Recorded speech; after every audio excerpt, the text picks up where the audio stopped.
Sir నమస్తే sir. నమస్కారం అండి. యాక్చువల్గా పిఠాపురం అందరి చూపు ఫస్ట్ నుంచి పిఠాపురం మీదే ఉంది. అలాగో పవన్ కళ్యాణ్ గారు పోటీ చేస్తున్నారంటే. సో అయితే మొన్న రీసెంట్గా జరిగిన నామినేషన్లో లక్షలాది మంది జనం అయితే హాజరయ్యారు. పవన్ కళ్యాణ్ గారి యొక్క భారీ ర్యాలీ, అంటే అదొక విజయోత్సవ ర్యాలీ లాగా కనిపించింది. సో అంటే దీనిపై మీ స్పందన ఏంటి సార్? అంటే ఇది పవన్ కళ్యాణ్ గారి విజయం అని మనం అనుకోవచ్చా? డెఫినెట్గా నిజంగా నేను స్వయంగా చూశాను కాబట్టి నేను ఏదో కాకినాడ నాకు బిజినెస్ పని ఉండి వెళ్ళా.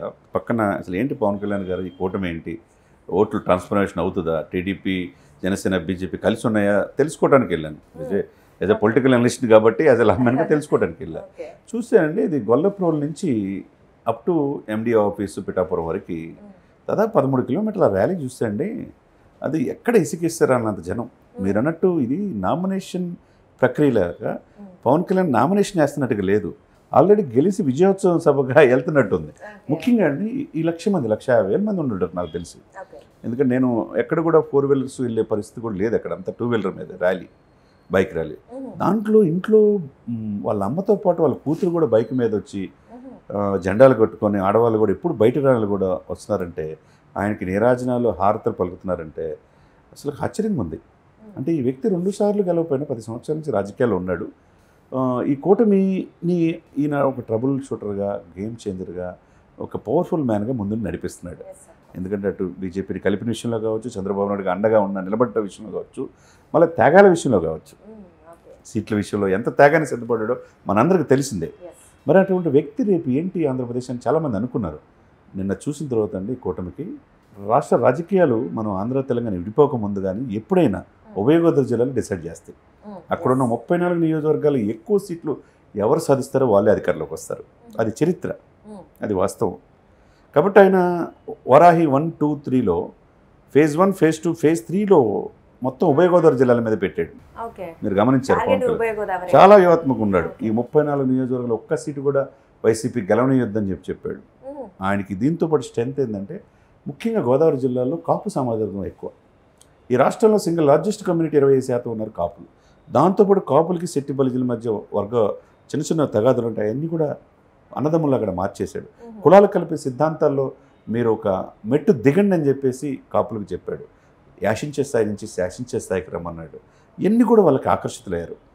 89% సప్రెస్డ్ గ్రూప్స్ ఈ రాష్ట్రాన్ని పరిపాలించేది ఏ 2 వర్గాలే కాదు, 89% సప్రెస్డ్ గ్రూప్స్ కూడా అధికారంలో రావాలి అని కోరుకున్నారు. దాని తరపున ఎవరిని చూస్తున్నారు? పవన్ కళ్యాణ్ చూస్తున్నారు. కాబట్టి ఆయన మండు టెండలో 44 డిగ్రీలు ఎండ ఉంటాయండి, అది కూడా లెక్క చేయకుండా ప్రజల్లో వచ్చినట్టు చూస్తే అసలు ఆశ్చర్యం అనిపిస్తుంది. ఏంటి ఇంత ఫాలో అప్? ఇంకోటి తెలుసా, టీడీపీ జనసేన బీజేపీ ముగ్గురు కలిసి ఒకే బండి మీద కలిసి వెళ్తున్నారు. ఒకళ్ళొకళ్ళు వదిలిపెట్టే పరిస్థితి లేదు. ఇక లక్కీగా దీంతోపాటు పిఠాపురం వర్మ, మొదట్లో విభేదించిన వర్మ 100% పవన్ ఈ రాష్ట్రానికి కావాలని ఆయన వెంబడి తిరుగుతున్నాడు. నేను అది అయిపోయిన తర్వాత ఉప్పాడలో బహిరంగ సభ కూడా చూసా జనం ఏంటనేది. ఆయన స్వయంగా చెప్తున్నాడు, మా నాయకుడు పవన్ కళ్యాణ్ చంద్రబాబు నాయుడు గారు కష్టాల్లో ఉంటే, జైల్లో ఉంటే గొప్పగా వ్యక్తిగా ఆయన మీద మరక అంటిద్దని తెలిసి కూడా ఆ రోజున మా నాయకుడిని కాపాడింది పవన్ కళ్యాణ్ గారు. పిఠాపురం ఆయన గెలిపించుకోవాలా, 1,00,000 మెజార్టీతో గెలిపించండి అని చెప్పాడు. అదే సమయంలో అదే భరోసా పవన్ కళ్యాణ్ నుంచి కూడా ఉంది.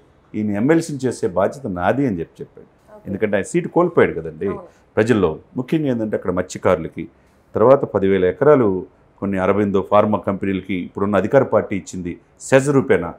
మత్స్యకారులకు రావాల్సిన బెనిఫిట్స్ అన్నీ కూడా వాళ్ళకి చెడ్డీలు కట్టుకోవడానికి, పడవలు సేఫ్టీ చేసుకోవడానికి కూడా లేకుండా మొత్తం ఉప్పాడ మెరీనా బీచ్ కంటే అందంగా తీర్చిదిద్దొచ్చు, నేను తీర్చిదిద్దుతాననే మాట వాళ్ళకి ఇచ్చాడు. ముఖ్యంగా ఉప్పాడ అక్కడున్న చీరలకి బ్రాండ్ ఇమేజ్ తీసుకొస్తున్నాడు. దేశంలో పిఠాపురం చూసి నేర్చుకోండి అనేటట్టుగా నేను చేస్తానన్నాడు.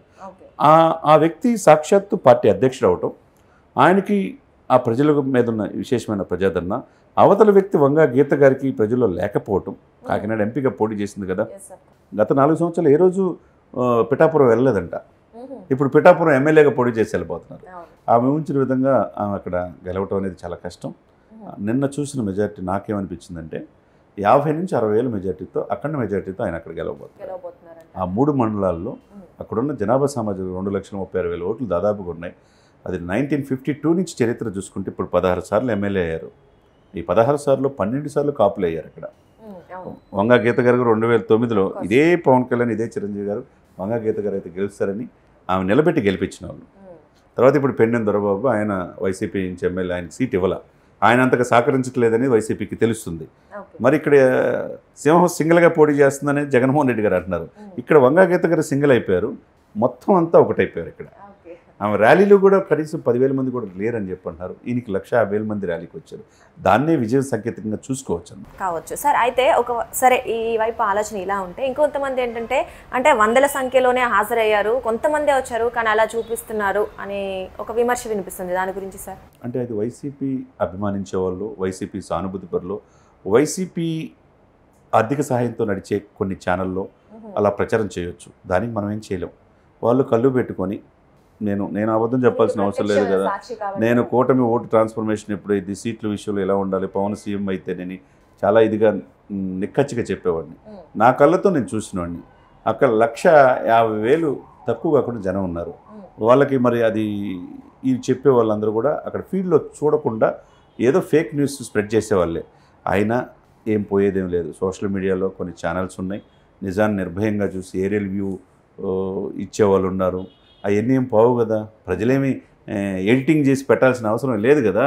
ముఖ్యంగా మహిళలు కనుక చూసుకుంటే నేను కొన్ని ఫొటోస్ కూడా నేను తీశాను, అవి కూడా మీకు పంపిస్తాను, దీంట్లో కూడా వేసుకోవచ్చు. ఆ మహిళలో స్పందన గొడుగులు పట్టుకుని ఎండలో చెప్పులు కూడా లేకుండా ఆయన కోసం వచ్చి వాళ్ళు మాట్లాడుతుంటే మీరు చెలించిపోతారు. మాకు ఆ దేవుడే పంపించారు పవన్ కళ్యాణ్ గారిని అంటున్నారు. అది ప్రజల్లో ఉన్నది. అంతేగాని కొంతమంది లేరు అనుకోవటానికి జనం వాళ్ళకి ఆ లేరు అనే వాళ్ళకి కళ్ళు పెట్టుకొని కరెక్ట్గా చూస్తే తెలుస్తుంది. ఇప్పుడు మీరు మీ ఛానళ్ళు కొన్ని సపోర్ట్ చేసే అధికార పక్షాలకు చేసే ఛానల్లో లేరనే వేస్తారు. ఉన్నాయన్న 1,00,000 మంది వచ్చారని వేయలేరు కదా. పాప భయం పట్టుకుంటుంది. 1,00,000 మంది నామినేషన్ రావడం అంటే చరిత్రలో జగన్మోహన్ రెడ్డి గారికి రారు పులివెందుల్లో. మరి ఈరోజు పులివెందుల్లో వదిలేసి ఇదే పవన్ కళ్యాణ్ పైన పోటీ చేయమనండి, గెలిచే పరిస్థితి అక్కడ లేదు. జగన్మోహన్ రెడ్డి గారు కూడా గెలిచే పరిస్థితి లేదు.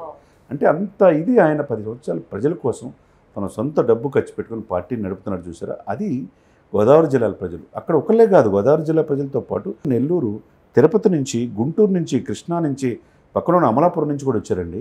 ఎందుకు వచ్చారు? ఆయన్ని ఈసారి గెలిపించుకోవాలి, ఆయన మనం భరోసా ఇవ్వాలి, ఆయనకు ఒక సపోర్ట్ మనం చేయాలనే భావంతోనే కదా. లేకపోతే ఎందుకు వస్తారు చెప్పండి. అది మొన్న అయిపోయింది. నిన్న కాకినాడలో చూడండి ఎంత ఉత్సాహంతో ఆయన ఉన్నాడు. ముఖ్యంగా ఎంతమంది ర్యాలీలో కాకినాడ ఎంపీ కూడా నామినేషన్ వేశారు. అక్కడ చలమలశెట్టి సునీల్ అనే వ్యక్తి ఏంటంటే గతం 3 సార్లు 19 ప్రజారాజ్యం చేశాడు, తర్వాత వైసీపీ చేశాడు, టీడీపీ చేశాడు, మళ్ళీ ఇప్పుడు వైసీపీ చేయబోతున్నాడు. ఆయన ఎక్కడ పోటీ చేసినా ఓడిపోయి ఇది ఉంది ఆయనకి సెంటిమెంట్గా. ఇప్పుడు కాకినాడ ఏదో గెస్ట్ లెక్చర్గా వస్తుంటాడు ఆయన మీద మైనింగ్లో లారీ కిందని వసూలు చేస్తున్న ఆరోపణలు కూడా ఉన్నాయి. ఆయనకు ఆల్రెడీ స్వతహా గ్రీన్కో కంపెనీలు 1,000 కోట్ల ఆస్తులు ఉన్నాయి. మళ్ళీ ఈ కూడా ఎందుకో తెలియట్లా. 3,000 కోట్లు ఆయన కప్పం ధర కట్టించుకుంటారట వైసీపీకి. ఆ ఆరోపణలు ప్రజలు స్వీకరించరు. గెస్ట్ లెక్చరర్స్ని కాకినాడ ప్రజలు అంటే రిటైర్మెంట్ స్వర్గధామం అంటారు. రిటైర్మెంట్ పీపుల్కి స్వర్గధామంగా కాకినాడని విశ్వసిస్తారు. అదేవిధంగా పాండిచ్చేరి ఉంటుంది, ఎక్కువ మంది అక్కడ కూడా ఉంటారు. సముద్ర సరిహద్దులు ఉంటే హ్యాపీగా జీవించవచ్చు మనం. అంటే కాస్ట్ ఆఫ్ లివింగ్ తక్కువ, సముద్ర పరిసరాల ప్రాంతం ఉంటే హ్యూమిడిటీ మంచిగా ఉంటుందని ఉద్దేశంతో అటువంటి ఇప్పుడున్న అధికార పార్టీ ఎమ్మెల్యేల మీద అలా భూములు ఆక్రమించుకుంటున్నారని, అక్రమంగా బియ్యం పక్కనున్న కాకినాడ పోర్టు నుంచి దూరంపూడి చంద్రశేఖర్ రెడ్డి గారు బంగ్లాదేశ్, శ్రీలంకకి తరలిస్తున్న ఆరోపణలు ఉన్నాయి. రకంగా ఈ అన్ని ఆరోపణలు వాళ్ళకి మైనస్ అయ్యే అవకాశం ఉన్నది. ఒకవైపు స్వచ్ఛమైన రాజకీయాలకి వేయాలనుకున్న యంగ్స్టర్స్ ఎక్కువగా కూటమికి పవన్ వైపు చూసే అవకాశం ఉన్నది. దీంతోపాటు మత్స్యకారులు, దీంతోపాటు మిగతా అన్ని కులాల వాళ్ళు కూడా ఇక్కడ పవన్ కళ్యాణ్ని ఎట్టైనా గెలిపించుకోవాలి. కాకినాడ ఎంపీ పిఠాపురం అని చాలామంది అనుకున్నారు. ఎందుకు భీమవరం గాజువాక కాదని పిఠాపురం చేస్తున్నాడని చాలా వ్యూహాత్మకంగా ఉన్నాడు. పిఠాపురం సెగ్మెంట్ ఇప్పుడు కాకినాడ ఎంపీ సెగ్మెంట్లో 7 నియోజకవర్గాల్లో పిఠాపురం ఒకటి. కాకినాడ రూరల్, కాకినాడ టౌన్, పెద్దాపురం, జగ్గంపేట, ప్రతిపాడు ఇవన్నీ ఉన్నాయి. తుని ఇవన్నీ 7 నియోజకవర్గాలు గెలిపించుకుంటారు.